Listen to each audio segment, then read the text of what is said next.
Welcome to Ship Cover Lit, where we squeeze the bigger picture of literature. I'm Adrian Fort, and I am here straight out of the gym to bring to you a brand new tag.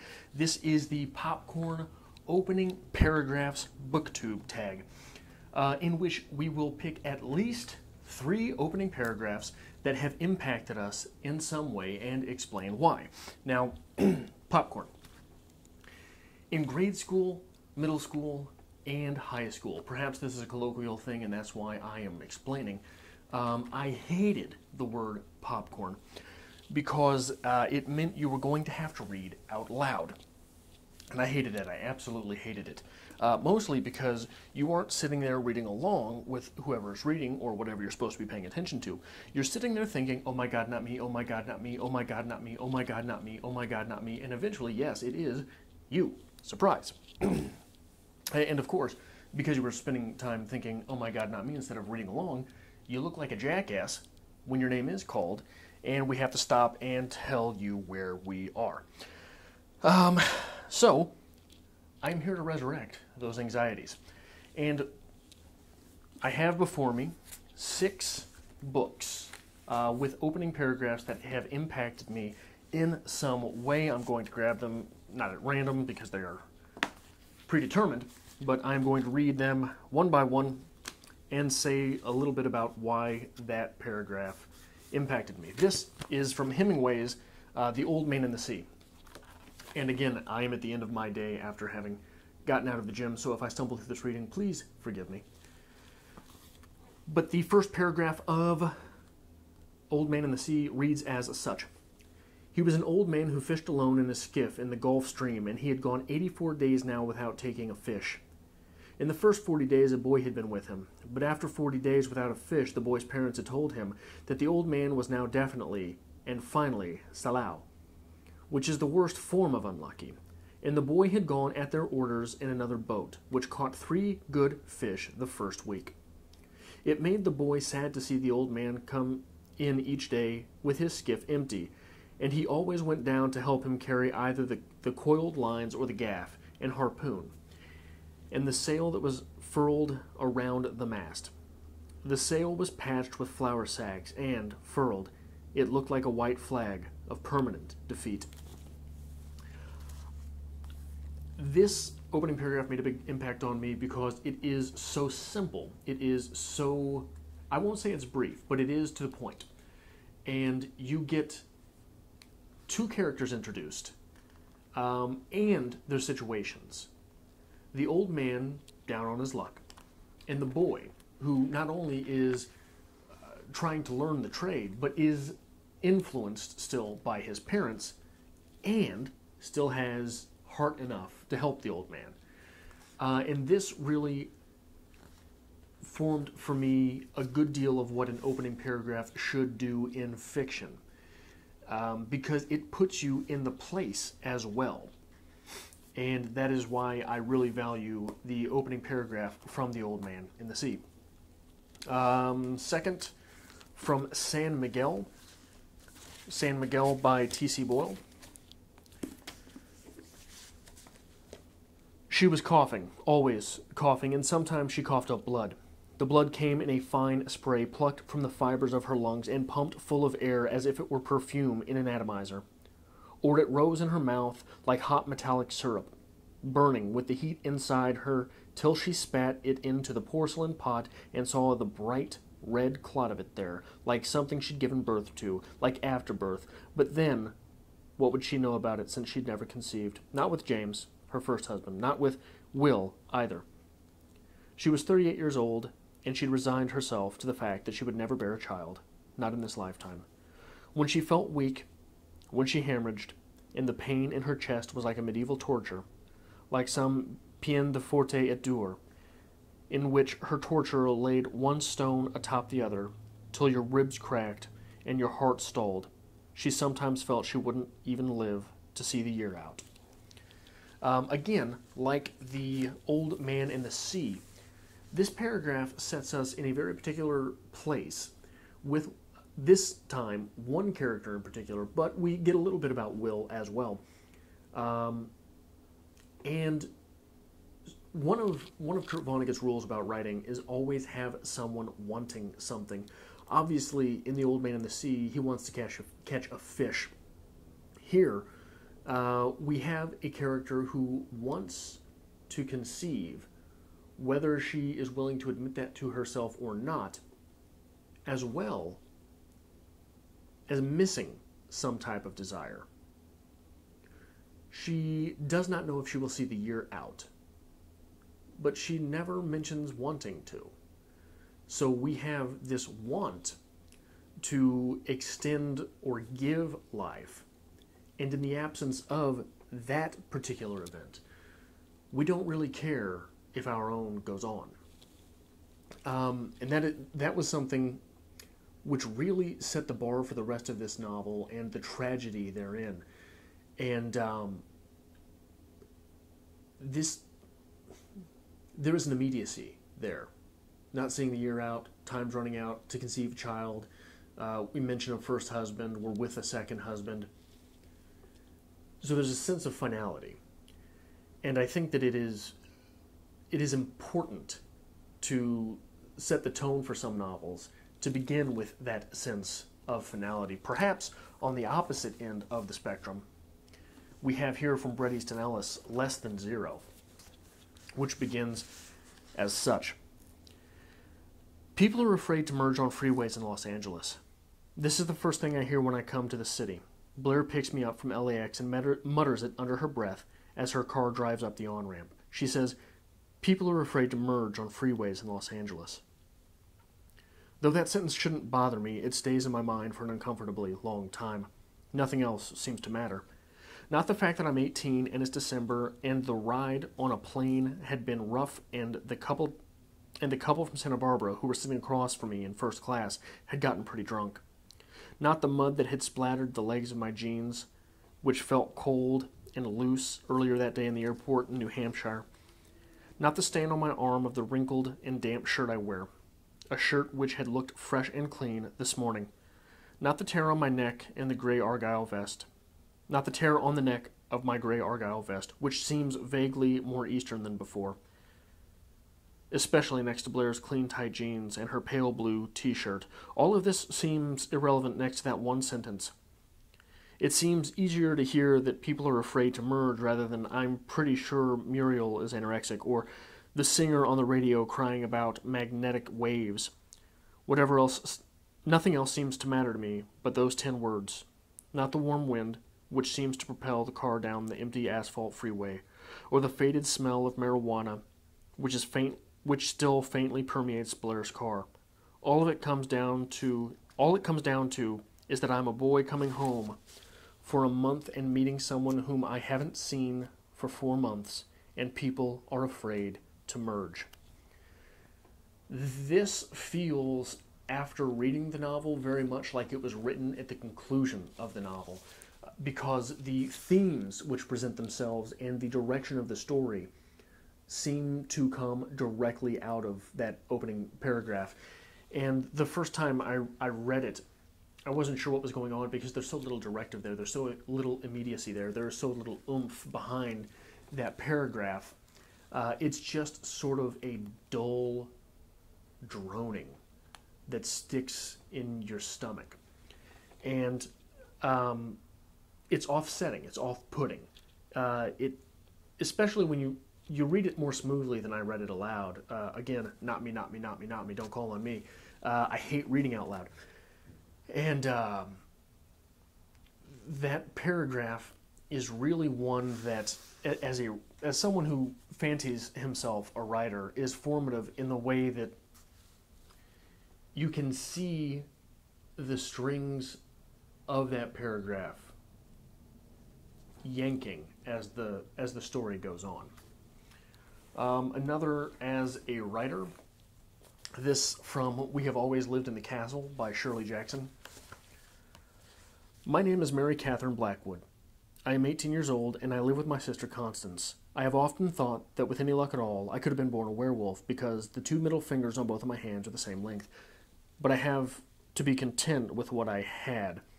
I dislike washing myself and dogs and noise. I like my sister Constance and Richard Plantagenet and Amanita phalloides, the death cup mushroom.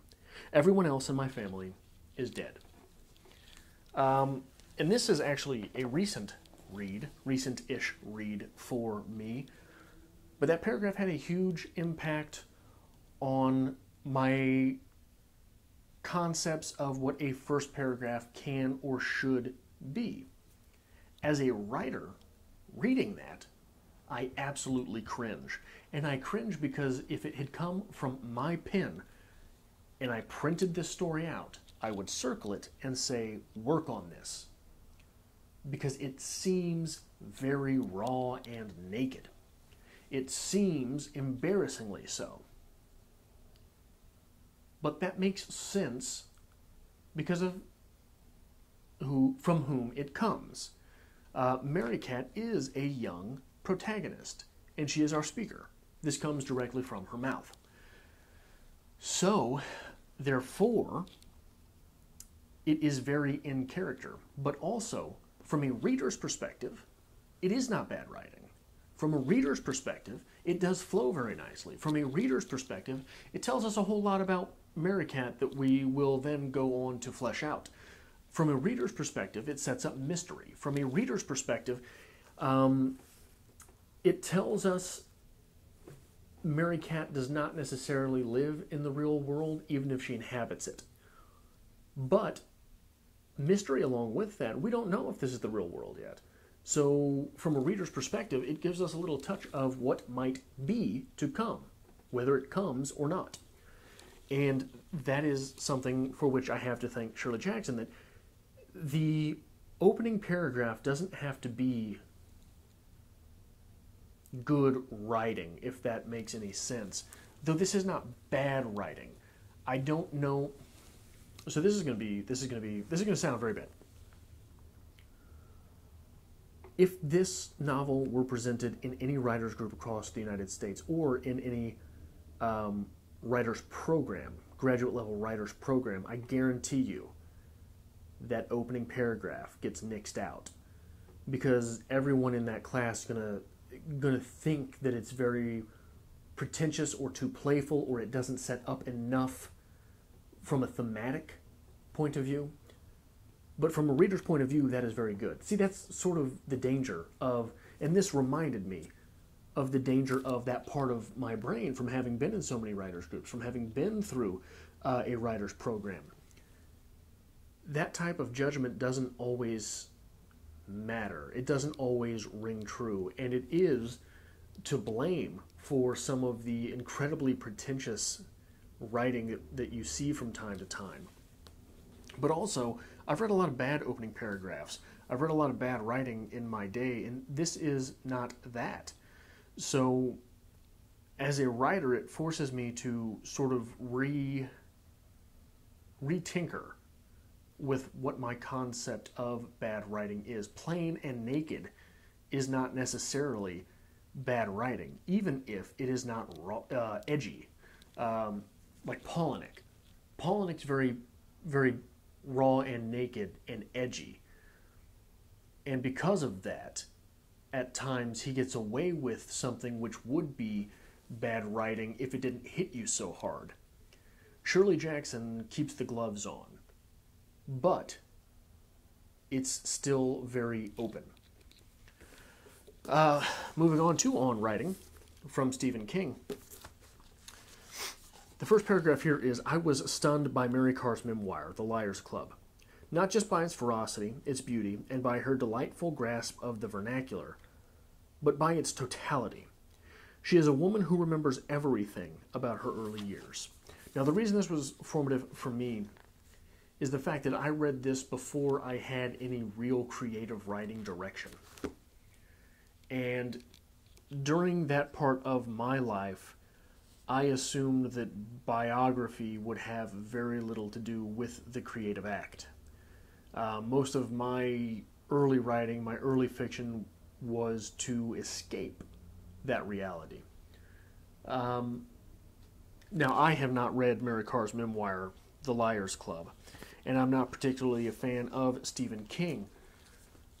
But the man sold more books than God, so when he says something, you have to at least give it its due. and he was impressed by the fact that this individual had never forgotten anything, or gave off the illusion that she never forgot anything. And it really made me wonder. Yeah, it was a memoir, so it wasn't a fictional event. But Stephen King goes on to write about how his own life influenced many of his works on writing.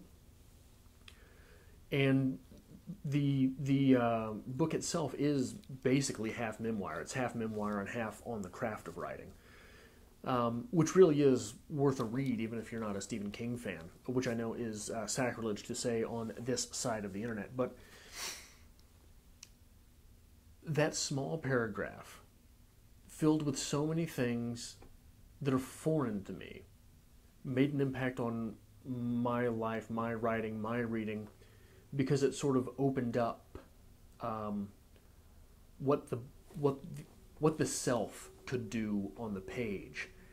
And it forced me, I started, maybe semi-embarrassing to admit, I started sort of meditating after this, trying to clear my mind and deal with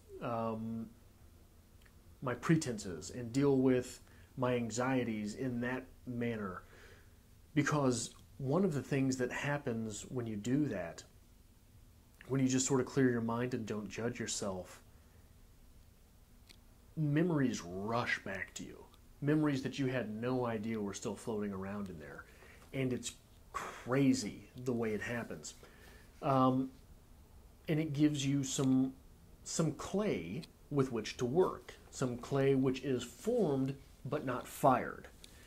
So it's still malleable, and you get to sort of toy it around and wrap it around things and make it dance and you just play it up in different ways. And it really proved bounteous for me, both on a level of knowing the self and of writing, and really of looking for things in literature.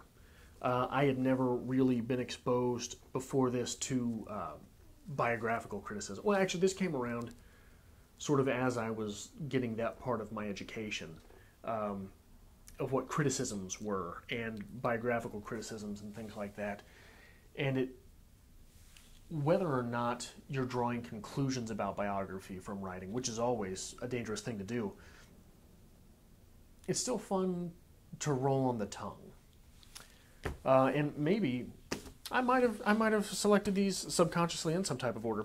Finally, Lincoln's Melancholy, a biography by Joshua Wolf Shank on Abraham Lincoln, begins with this. In 3 key criteria, the factors that produce depression, the symptoms of what psychiatrists call major depression, and the typical age of onset, the case of Abraham Lincoln is perfect. It could be used in psychiatry textbooks to illustrate a typical depression.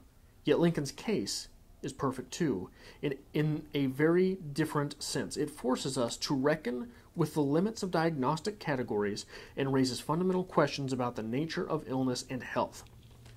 Now, it's a little bit different because Joshua Wolf Shank is probably not projecting his own mental case onto Lincoln in this. He's just presenting the mental case that may have been Lincoln. So it is the contrast of what was going on writing. But I read this shortly after high school, and I think it might have been brand new when I read it, and it really sort of forced me, again, as a writer. I think this might not be a booktube tag, it might be an author tube tag. Yeah, this was published in 2005, so very shortly thereafter I was reading it. But it forced me, this entire biography, but the opening paragraph is where it really punches you in the gut. It forced me as a writer to think about the psychology of characters. Not just what a character is or where he's going or what he's doing, where she's coming from, what things she might not like, but the actual psychology of that individual. The things that roil under the surface. the things which creep around in the back of his or her mind, not just the things that he or she knows that they are doing. So that was a collection of opening paragraphs that formed some bit of my readerhood slash writerhood slash me being me. And I am going to popcorn from here. Popcorn Steve Donahue, popcorn Amy from the Dusty Bookshelf, popcorn Rashmika Reads, popcorn The Book Gypsy, popcorn Chrissy Books and Berries, popcorn Evnasia O'Hara. My Midwestern tongue is slaughtering that, I'm sure. Popcorn Mizzy on BookTube, popcorn Elise Hung, popcorn The Other Winchester, popcorn Franny for Thoughts, popcorn Bald Book Geek, popcorn Richard Reads, popcorn Jaguar Cat Lit, popcorn Rachel Marie, popcorn Words Everywhere, popcorn Curls Books and Bites, popcorn The Demure Blonde, popcorn Julian Greystoke, popcorn Michelle Huber. I'm getting a lot of people in this because I really want to see this tag. I think it's incredibly interesting. If for no other reason than to hear people's favorite opening paragraphs. Popcorn Ellie Books and the Struggles of Life, popcorn Jaded Reader, popcorn Bailey's Book Babble, popcorn Senza Minor, popcorn Book Talk, popcorn Sophia's Thoughts, popcorn Jarm's Chapter, popcorn Richardson Reads, popcorn Iffer's Inkling, popcorn Bree Hill, and last and mostly least, popcorn Memento Mori. So that is all I have time for today. We are on a roll of brand new tags here on the channel. So if you were here for the first time, I hope that you hit that subscribe button because we're going to keep on rolling. And this is part of 365 videos in 365 days from Strip Cover Lit. And I hope to see you back here, if not next week, then before.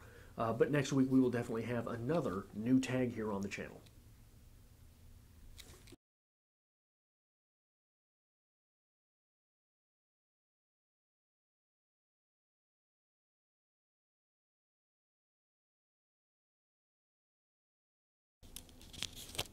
Why is this doing this?